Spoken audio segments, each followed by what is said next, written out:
ये फिर वो लाइन का है कि जो उस साइड से दिखाया था। अब ये लाइन और लाइनस इकट्ठे हो गए हैं। शाम का वक्त है, लाइनस कुछ तलाश में है। वो फिर बैठ गई है, बल्कि लेट गई है।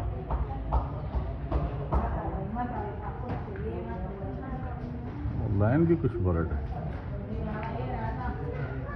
चले, जिंदगी चलती रहती है ऐसे। ह्यूमंस भी कभी खुश होते हैं, कभी वर्ड होते हैं, कभी एंग्जाइटी होती है। लाइफ का ये फिनोमेना एनिमल्स में भी मौजूद है।